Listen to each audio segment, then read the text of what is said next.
नमस्कार साथियों, स्वागत है आप सभी का आज के एक और नए वीडियो में। आज की इस वीडियो में हम बात करने वाले हैं भारत सरकार द्वारा चलाई जा रही एग्रीकल्चर इंफ्रास्ट्रक्चर फंड यानी कि एआईएफ स्कीम की।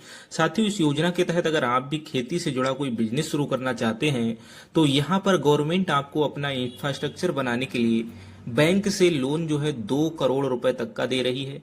यहाँ पर आपको मिनिमम 3% ब्याज से लेकर के अधिकतम 9% ब्याज तक ही और साथ ही क्रेडिट गारंटी की सुविधाएं भी देखने को मिलती हैं। साथ ही इस योजना का उद्देश्य warehouse, cold storage, processing unit, packing house, silo और अन्य कृषि अवसंरचना का विकास करना है। आज की इस वीडियो में हम आपको बताएंगे कि कौन आवेदन कर सकता है, किन किन प्रोजेक्ट्स पर लोन मिलता है, क्या क्या लाभ मिलेंगे और आवेदन की पूरी प्रक्रिया क्या है और किन बातों का ध्यान रखना जरूरी है। इसलिए वीडियो को अंत तक जरूर देखना, क्योंकि ये जानकारी आपके कृषि व्यवसाय की दिशा बदल सकती है। तो साथियों, यहाँ पर आने के लिए सबसे पहले टाइप करना है agriinfra.dac.gov.in। यहाँ पर आने के बाद यहाँ कुछ इस प्रकार का इंटरफेस देख पाएंगे।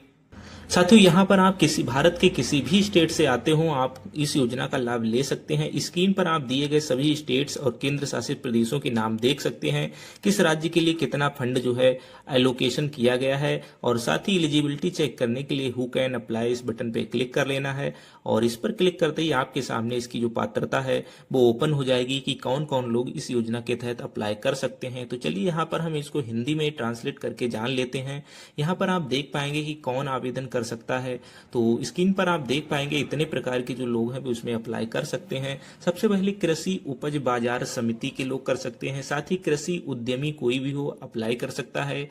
केंद्र प्रायोजित सार्वजनिक हो चाहे निजी भागीदारी परियोजनाएं कर सकते हैं। फिर किसान कर सकते हैं और किसान उत्पादक संगठन हो गए, किसान उत्पादक संगठनों का संघ, संयुक्त देयता समूह, स्थानीय निकाय द्वारा प्रायोजित सार्वजनिक हो निजी भागीदारी परियोजनाएं वो भी अप्लाई कर सकती हैं। साथ ही विपणन सहकारी समितियां, बहुउद्देशीय सहकारी समितियां, राष्ट्रीय सहकारी संघ, प्राथमिक कृषि ऋण समिति के लोग, स्वयं सहायता समूह के लोग, स्वयं सहायता समूहों के जो संघ हैं, और साथ ही राज्य एजेंसियां, राज्य सहकारी संघ, और अंत में राज्य प्रायोजित सार्वजनिक या निजी भागीदारी परियोजनाएं, ये सभी लोग इस योजना के लिए अप्लाई कर सकते हैं। और उसके बाद हम देख लेते हैं कि यहाँ पर आपको पात्र परियोजनाएं, कौन कौन सी परियोजनाओं के लिए आप यहाँ पर अप्लाई कर सकते हैं, आपके लिए कौन कौन चीजों के लिए ये लोन दिया जाता है। तो चलिए इसको ट्रांसलेट करके इसको भी जान लेते हैं। यहाँ पर दिया गया है फसल कटाई के बाद प्रबंधन परियोजनाएं। तो यहाँ पर पूरी एक लंबी चौड़ी लिस्ट दी जाती है। चलिए इसको जान लेते हैं थोड़ा सा। यहाँ पर आपको पहले नंबर पे ई मार्केटिंग प्लेटफॉर्म सहित आपूर्ति श्रृंखला सेवाएं, साथ ही यहाँ पर गोदाम और साइलो के लिए दिया जाता है, कोल्ड स्टोर और कोल्ड चेन के लिए, साथ ही पैकेजिंग इकाइयाँ हो गई, जांच इकाइयाँ हो गई, छटाई और वर्गीकरण इकाइयाँ हो गई, लॉजिस्टिक सुविधाएं, रीफर, वैन या फिर इंसुलेटेड वाहन, इनके लिए आप ले सकते हैं। साथ ही जो पकने वाले कक्ष होते हैं, जैसे आपको कच्चे फलों को पकाना है तो उस प्रकार के आप रूम जो है बना सकते हैं। कृषि अवशेष अपशिष्ट प्रबंधन अवसंरचना के लिए आप बना सकते हैं। और उसके बाद आप देख पाएंगे 10 नंबर पर प्राथमिक प्रसंस्करण गतिविधियां, और इसके लिए नीचे टेबल दी जाती है। साथ ही 11 नंबर पर एकीकृत प्राथमिक और द्वितीय प्रसंस्करण गतिविधियां। तो यहाँ पर एक पूरी लंबी चौड़ी लिस्ट है जिसमें आप देख पाएंगे कि कौन कौन से कार्य यहाँ से आप कर सकते हैं। साथ ही जैसे अनाज और बाजरा हो गया, गेहूं, चावल, ज्वार, मक्का, जौ, जोई आदि हो गए। यहाँ पर आप 2 कैटेगरी में अप्लाई कर सकते हैं। पहली कैटेगरी में आप देख सकते हैं कि आपकी जो फसल तैयार है उस फसल को आपको कटाई, छटाई, पत्थर निकालना, ये सब करना है। और साथ ही दूसरे स्टेप पर आप जो है ब्रेड, बिस्कुट, जो अनाज है इससे आप जो हमारा फूड प्रोसेसिंग होती है वो बना सकते हो। साथ ही अपात्र गतिविधियां जैसे माल्टिंग या मादक पेय पदार्थ आप नहीं बना सकते हो। बाकी यहाँ पे देख सकते हो दलिया हो गया, कूटना, पीसना, तड़का लगाना, उबालना, ये सारे काम कर सकते हो। पैकेजिंग भी कर सकते हो और साथ ही इनका भंडारण, इनके लिए गोदाम भी बना सकते हो। इसके तहत आप दूसरा नंबर पर देखेंगे कि फल और सब्जियों में भी आप इसी प्रकार से दोनों कैटेगरी के लिए लोन ले सकते हो। 3 नंबर पर तिलहन और ताड़ के तेल, दालें हो गई, मसाले हो गए, इस प्रकार से आप इनकी सफाई सुखाना, छटाई, पैकेजिंग करना और उसके बाद आप इनको खाने योग्य बनाना, ये सारे काम यहाँ से कर सकते हैं। पूरी एक लंबी चौड़ी लिस्ट है, इसको आप डिटेल में देख लेना। मैं अगर बताऊंगा तो वीडियो काफी लंबा हो जाएगा, तो चलिए इसको थोड़ा सा स्पीड में बढ़ाते हुए आगे चलते हैं।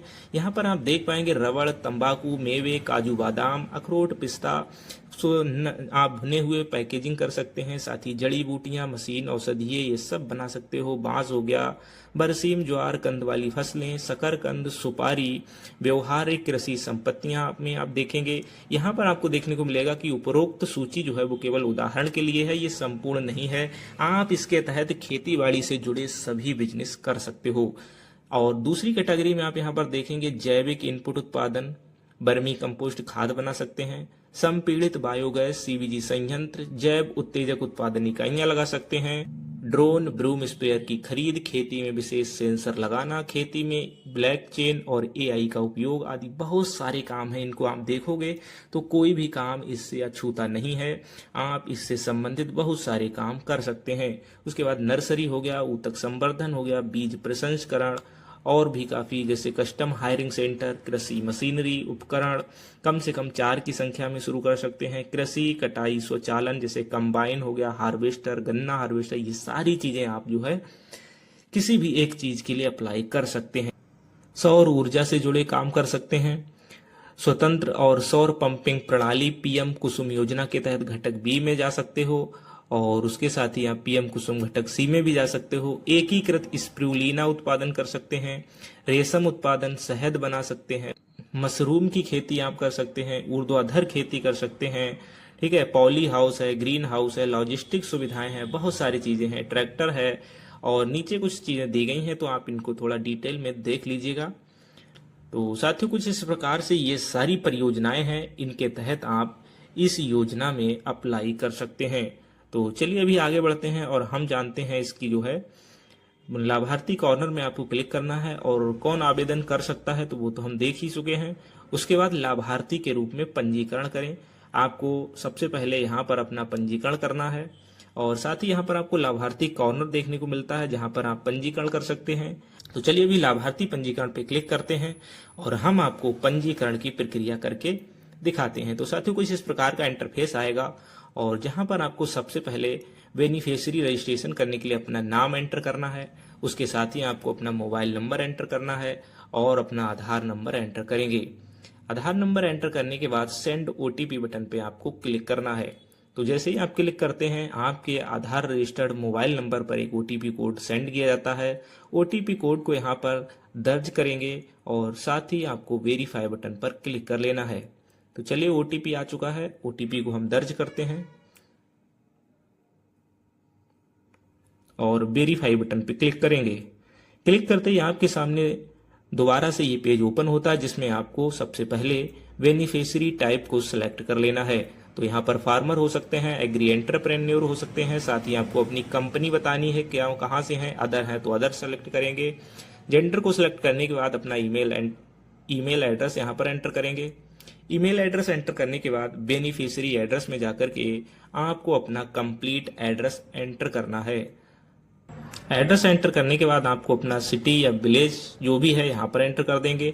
उसके बाद आपको अपना पिन कोड दर्ज करना है और स्टेट को सिलेक्ट करना है, डिस्ट्रिक्ट सेलेक्ट करना है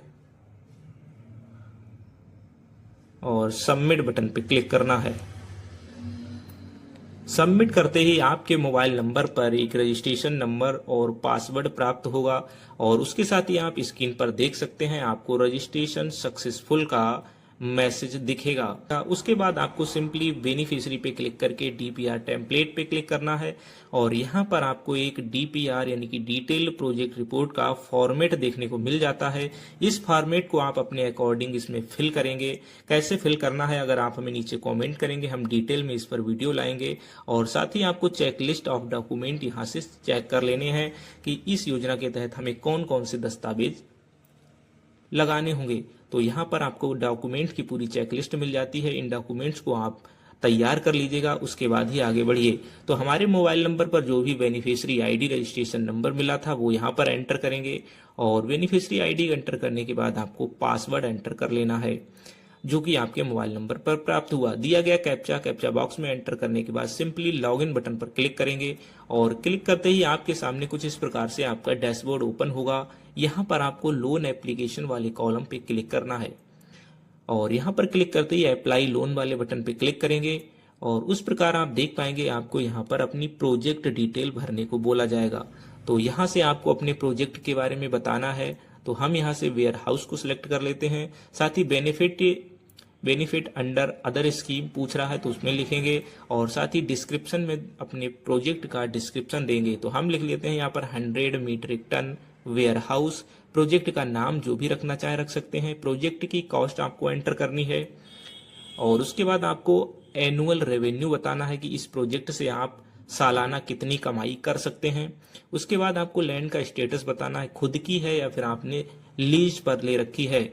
और यहाँ पर आप वही जो अभी हमने आपको डिटेल प्रोजेक्ट रिपोर्ट का फॉर्मेट दिखाया वो अपलोड डीपीआर पर कंप्लीट फिल करने के बाद स्कैन करके अपलोड करेंगे। साथ ही यहाँ पर आपको और भी जो दस्तावेज इससे रिलेटेड हैं वो यहाँ पर अपलोड कर लेने हैं। इनका साइज आपको 25 MB के अंतर्गत PDF फॉर्मेट में रखना है।